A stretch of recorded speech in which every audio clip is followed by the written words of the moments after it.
Welcome again. This is the new edition of CARI Think Tanks Conversations. In this episode, we have the pleasure of having Dr. Karim Aynaoui, President of the Policy Center for the New South. I want to give a warm welcome to CARI Think Tank Conversations to Karim Aynaoui. This is a cycle of conversations we are having with thinkers and representatives of some of the world's most respected think tanks, among them Francis Fukuyama, Michael Fulila from the Michael Fulila from the Lowy Institute in Australia. Professor Karim Aynaoui is the president of the Policy Center for the New South and executive vice president of the Mohammed VI Polytechnic University and dean of its Faculty of Economics and Social Science. He's also founder of the Atlantic Dialogue, an annual high-level gathering of influential public and private sectors leaders. We are also joined by Juan Battaleme, who is our academic director and who has participated in the Atlantic Dialogue. So, Professor, I wanted to start our conversation with some comments from your part about one of the main debates that are taking place now among thinkers about the new international order. And this discussion has to do whether the liberal order is in fact ending with its main pillars, such as the promotion of liberal democracy, strong international institutions, and globalization. Whether there is a new generation of more conservative and nationalistic leaders around the world, and also a new bipolarity, a competition between China and the US, that's ending the international system as we knew it. So my initial comment will be that even if this is the end of the liberal order, that does not mean that we can live with a rules-based order that preserves the interests of middle-sized countries such as ours. And in fact, that we should promote multilateralism to defend both our interests and to preserve in international agenda some subjects such as climate change and the necessity of coordinating trade, fiscal, and monetary policy to avoid an international depression. So I think there is room for a stronger relation between countries such as Morocco and Argentina, an alliance maybe between middle-sized countries to promote multilateralism in the international scene, and also stronger relations between powers in the regional scene. So maybe there is the opportunity here of having a stronger relation between middle-sized countries from different regions, not just among its states, but also among civil society. And I think there is also an opportunity for think tanks such as CARI and the Policy Center for the New South to work together and strengthen the links that unite. So I give you the word to you. Thank you. Thank you for the invitation, and it's a pleasure to be part of your series of discussion. It's also great to see old friends. We have not been able to travel a lot, since now 10 months. Well, these are very deep and complex questions, and modestly, I will offer you a couple of comments from where we sit here in Morocco. I think it is important to promote the value of dialogues, because we don't see the world from the same point of view, whether you sit in the China Sea, or you're in Morocco, or elsewhere in Africa, or in Argentina, or somewhere else. So I wouldn't be as pessimistic as you are by saying it's the end of the liberal order, which was not at the same time as well a panacea or some sort of ecstatic state of the world where happiness and inequality were low, and some of a state of the art of what humankind could reach living together. I think there were many issues pending, and we are just seeing here those issues surfacing. I think development is one, and you mentioned the notion of middle-sized powers and their place in the world, but there are many others.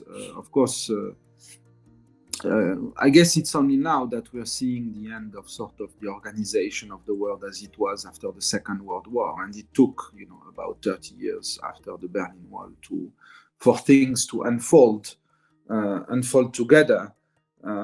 My sense is that the values of the internal, what you call the liberal order, with all the caveats I mentioned, a lot to discuss there.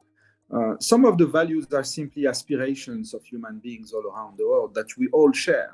There's a common sort of layer of values, of way of lives, of individual freedom, respect, tolerance, openness, capacity to move around the world, mobility, etc., which are being were not that perfect necessarily before, but are even more difficult today. And I think from a Moroccan perspective or an African perspective, we're also looking, at the rivalry of two great powers, which is not necessarily not optimal for us. Which is, we see lots of danger, we see lots of, uncertainty, and as human beings, we don't like uncertainty. So, I think this is what is sort of, preoccupying is the huge amount of uncertainty and the feeling that anything can happen, that unattended consequences of decisions and acts, such as the situation you observe now in the oriental part of the Mediterranean, where anything can happen and trickle some butterfly effects, small events taking place somewhere and having even consequences at the global level. So for me, in a way, sitting in a middle-income country, I don't see this, and we don't see this necessarily at the end of liberal order. We see this as an increase in uncertainty, an increase in volatility, but also an opportunity in a way, an opportunity to reshape a little bit this order in a more balanced, in a more open way, in a more equal way, giving space to Africa, which is in a way, I would say, sort of the last frontier of development, and where they are, if you take the international financial institutions that were shaped and that were, created post Second World War to rebuild Europe first, and then as developmental arms of advanced economies, I think they need strong reforms today to achieve the developmental challenges that we are having here in Africa, for instance, but also in countries such as Argentina, where you have demands for populations, demand for social services, including in the US, actually in Europe, where you have sort of the welfare state that is on an unsustainable financial path. So I think we share, all of us, this kind of challenges, and they are hitting us in different ways.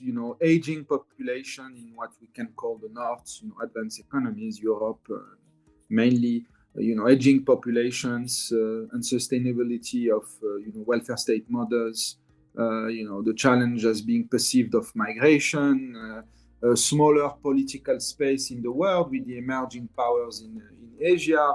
So it's something that is shared, I guess, this sort of big challenge, big uncertainty, and the notion that we are stepping, we will step up in a very, very different world that is a challenge at the individual level. And COVID maybe has increased that at a personal level. People have been thinking, it's a sort of pause in our lifestyles, in our personal life, like on a recorder, these old video tapes, you remember them with big, VHS cassettes. There was a huge button, you would put pause, and it was strong. You remember, it was not digital at that time, end of the 70s. And that's where we sort of pause at some point, and questions arise. And I think think tanks are here for that, to give the space to think, to discuss, to have debates and dialogues. And it has a lot of value. I think we as think tanks underestimated just the value of being able to discuss with the values, the moral values that characterize our profession, which is respect for facts, evidence-based policy work, openness, tolerance, are very valuable. And I think we constitute at the global level a platform that provides this space. And in uncertain times, in times where some officials are not able to discuss necessarily, we provide a very strong platform. And I think it's even more important today to promote dialogue around with the characteristics that I just mentioned. Another point that is important, I think, is the internal front of societies. In an uncertain world, you need to have and countries that will sort of navigate through that and emerge in stronger positions are the ones who have solid internal fronts at the political level, not societies that are divided or polarized. Political systems that deliver. It's not necessarily about democracy like we understand it, but of the pillars of democracy that you can sort of organize in a way that is, sort of consistent with your long-term history. You take a country like Morocco, we are parliamentary monarchy, where we are able to have, accommodate multi-party systems, and where you have very strong internal front and stability, and able to digest and manage divergence in the society, where the king acts as a balance and able to make all Moroccans live together, in peaceful way and stability. It's very important. So in the end, democracy needs to deliver to everybody, and that maybe that was implicit in your question. It's that democracy as we know it, in mainly Europe and the transatlantic, US, and its various declinations all around the world, needs to deliver to the people. It has to be efficient. It has to be productive. It has to deliver welfare state. It has to deliver social services. It's not enough to just to vote and to have changes of government, and that doesn't prevent you from having state capture or inefficient government or unsustainable fiscal policies and so on and so forth. So I think that's very important. So within this context, we need to be together as nations, inside the nations, and the internal front, what I call the internal front, being able to face a very difficult external situation, global situation, lots of uncertainty, as I mentioned. So I think that's a very important dimension. And we've seen many movements before the COVID. You remember, of course, all around the continent, including Latin America, moving towards Africa and to Asia, etc. And I think these were the reasons, and I don't think this is the end of it. So from an African standpoint, we're looking at this broad set of events at the global level, and particularly the China-US rivalry, and our European friends also being caught up in a way, or being sort of still in search of a position. Although recent progress on the response to the COVID crisis are encouraging, but that reinforces what you mentioned earlier on: the need for Morocco and Argentina to dialogue more, the need for our think tank to build strong relations, with exchange of students, exchange of experts, etc. And that's where come in the Atlantic dialogue, which is a view of the Atlantic that is, still very much recognize the importance of the traditional North Atlantic relation, but invites our friends in the North, in a way, to look at it in a wider, spirit, in fact, and including where we are, us, in the South Atlantic part of the world. And that's what's been the philosophy and the objective of the Atlantic Dialogues, which we'll be doing on digitally this year in December. And that's exactly what we've been doing, trying to enforce the dialogue, of course, business and investments and cooperation. And that's what we call the New South, in a way. It's a South that looks at the world with no complexes, with committed, with values that I mentioned earlier on, and with a sort also claiming for a place in this complex world. So I will stop here, and then we can discuss together if you want. Thank you very much. Juan Battaleme, the floor is yours.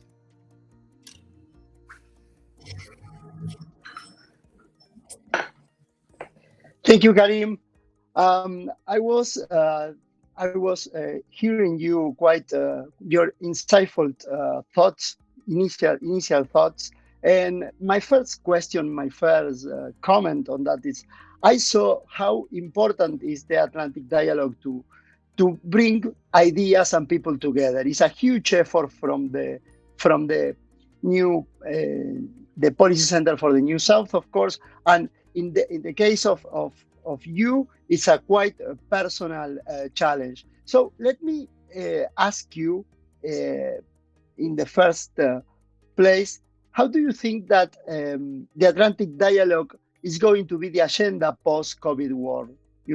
It's going to change radically. It's going to remain part of the same, and new themes are going to arise after the COVID crisis. It is important the dimension of development in the kind of the dialogue shared with us, especially in the evening sessions. I remember with quite amazing how vivid was the discussion at the Atlantic Dialogue at the night session. So let me start with that question. How do you think the agenda is going to be shaped after the COVID and in the Atlantic Dialogue, and also in the leadership program? Because it is quite important to put together young people from each part of the world to think how they are going to manage the global governance in a point. So let me start with that. I was just saying that the spirit of the Atlantic Dialogue that you felt when you visit, and that any of our partners and our participants can feel, are even more important in this difficult context. It's a double sort of difficult context. We have the COVID and we have the changing world order, just to be brief. These values are even more important of fact-based analysis, evidence-based policy work, the values, the open dialogue, tolerance, and capacity to listen to others, curiosity. And this is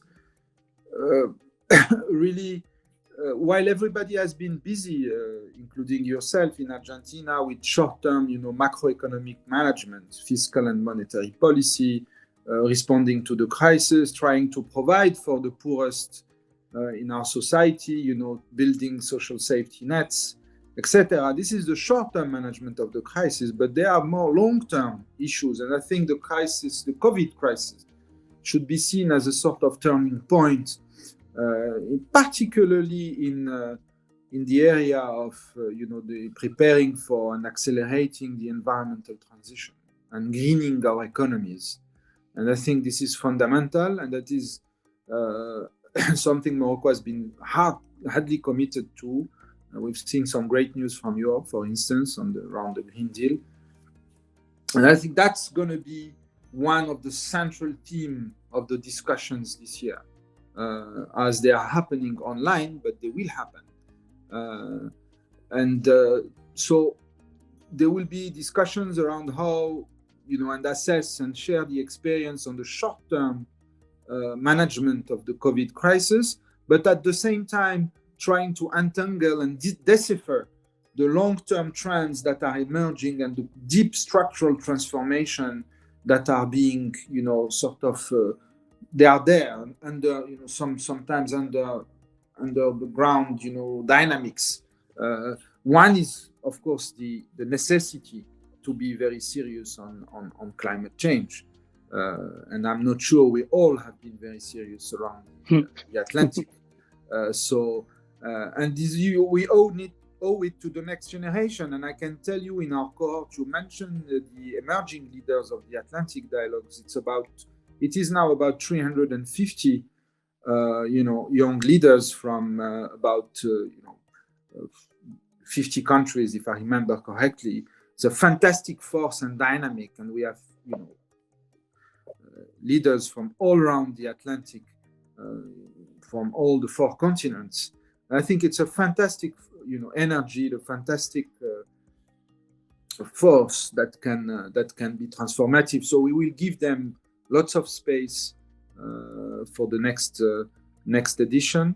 And I think there are other issues that are more, political, which is issues that are linked to, internal dynamics of countries and how we continue to maintain and to keep nations together. What are the challenges for policymakers? How do you respond in a very difficult time, very constrained macroeconomic environment in terms of fiscal space and also space for monetary policy? How do you able to continue to provide for the most vulnerable of portions of your populations, and how, of course, very strong. What can we do together? Africa, Latin America, Exactly. and North America, and of course Europe in the broader Atlantic basin. It is even more. There are 2 dynamics at play. Our leaders are very busy in managing, and the short-term impact of the crisis, the complexity of the global geopolitical order, but at the same time prepare for the future. So it's a very complex balancing act that nations have to do. But there are also, within not only internal agendas, there are also agendas at the global level, because they raise questions about international financial institutions, their role, their size, etc.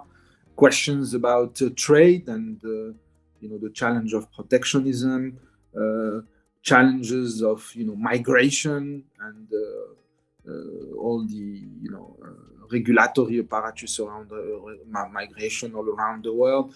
Questions about, of course, what kind of public goods we need to build together and to cherish and to nurture.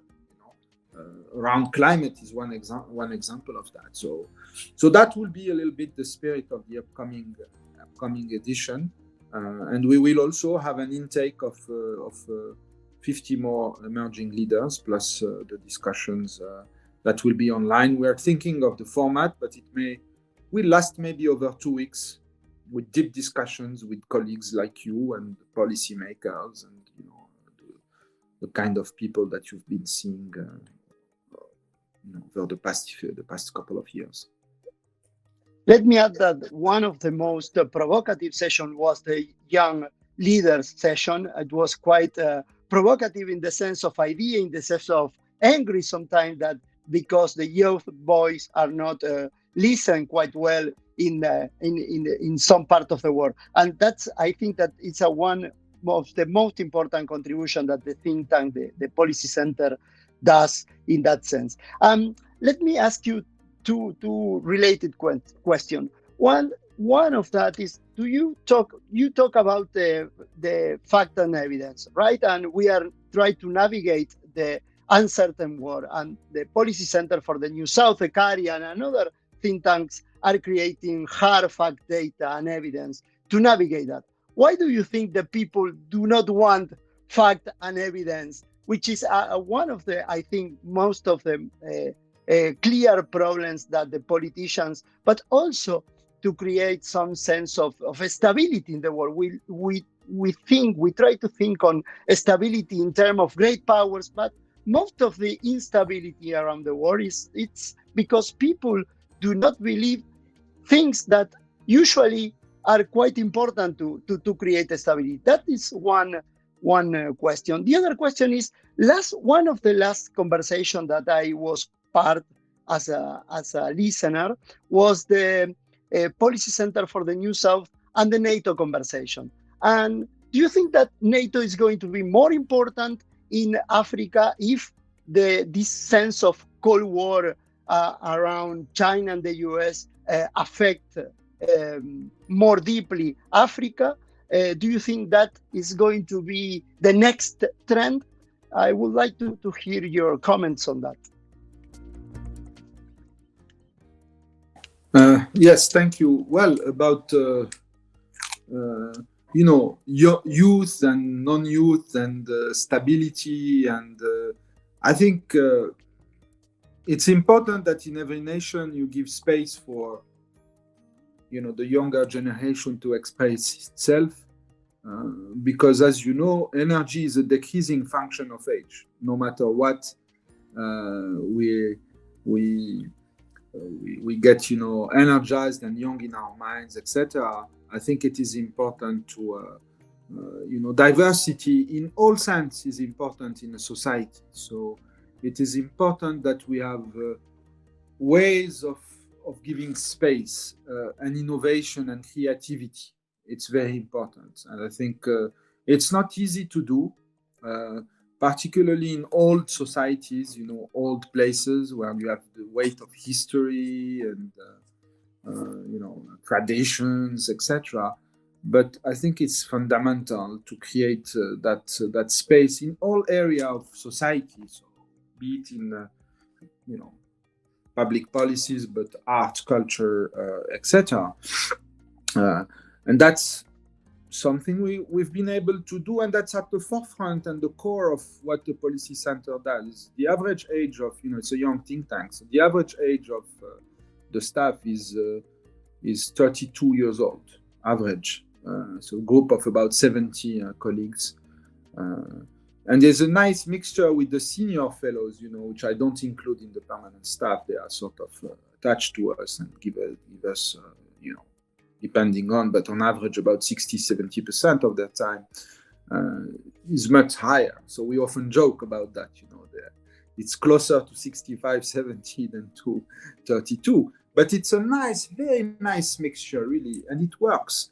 We see ourselves also as a training institute, we hope that our young staff will have great careers, and we see ourselves also as a sort of producer of talent, a specific type of talent. You guys that are working in a think tank know that there's very specific skills and capacity and mindset and spirit. It's serious like academia, but it's not academia.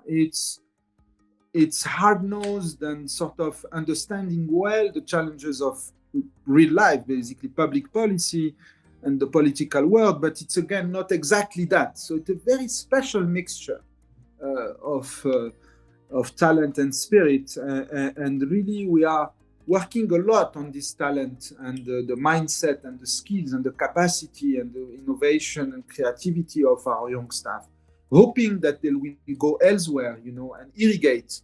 And this is where we have strong connections with you as think tanks. There's a very strong connection that is very special. I spent 8 years of my life in the central bank here in Morocco. And central banks are very, it's a small world. You have one central bank per country. It's a very strong community of understanding. They speak the same language. It's a very strong platform of and community of sharing experience, and they have common challenges. So I think we look like think tanks. We're in a way the same. Think tanks that are not politically affiliated or advocacy think tanks that are a bit like us, grounded in academia, if you wish. So I think that's, and this is where hard facts and, you've been mentioning, yes, some people don't want to hear the facts, but in the end you will prevail, because rationality will prevail in the end. I mean, you can lose yourself in some side roads and ways, but in the end, I hope, and history shows that there is a sense of equilibria in life and world that gets us back to a sort of reasonable way, and when we're not reasonable, like with climate, there are dysfunctioning, things that do not function well, and there's a signal that we need to come back to something that's more rational toward a sense of equilibria, very complex equilibria. But I don't want to get into spiritual, thinking, but I think it's also something. There's something important, and something that is in the culture of nation, and that irrigates also the way those nations approach public policies. And I often describe Morocco for our friends about that do not necessarily know us or understand or have a good perception of the country, that Morocco is a lot about reasonable government. It's an old place with a deep understanding, at the cultural and deep inside level of individual even, that there is a sense of an equilibria, that a general equilibria that is there, and that we need to respect, to make sure that we don't lose our common sense and adventure ourselves in places or dynamics that can have bad outcomes. And it's an answer to your question about facts. And there is still strong respect for fact-based and evidence-based analysis in Morocco for those reasons. But again, that's worrisome. There's not much we can do. We need to continue to produce those facts. We need to continue to do it together as a group. And I think we have as think tanks a specific role to play. On your question about NATO, the risk that has been raised by many experts, I'm not an expert on security and defense issues, but what I'm hearing from my colleagues, experts at the think tank, is that basically the worry is that we come back to sort of Cold War dynamics. Which country will have to choose, let's say, are you with us or against us? Sort of very, Machiavellic way of, dichotomy of looking at things, are you with us or against us? We're not yet there. African countries, like to have an equilibrated, balanced portfolio of partners, and to remain, like all middle-income countries, or also mid-sized powers, as you mentioned them, or small countries, they like to have a portfolio of partners. But we could go toward that at some point. This could happen. That's a risk that is there. I'm hearing from colleagues. And Africa is particularly, of course, exposed to that. Not only Africa, other countries, but Africa in a way, because it's in between. So there's also a specific and special relation of Africa with Europe, also around the Mediterranean, because of history, but also of geography. So let us see. That will be really something not desirable if we fell into that. I think NATO so far has been playing a positive role in Africa, in specific countries and specific situations. And I don't think NATO will be used for that, as we can, understand as of today. But that's a risk I'm hearing from colleagues that specializes on that. Thank you, Francisco. Yes, thank you very much, Karim. I think this was a great talk, and I hope CARI and the Policy Center for the New South can continue this dialogue in the future. Thank you very much. We will, and we will even deepen it, inshallah. That's our reason. That's why we exist, think tanks, and wish you all the best, all of you, and looking forward to see you, virtually for the upcoming Atlantic Dialogue early December. Thank you very much. Thank you, Karim.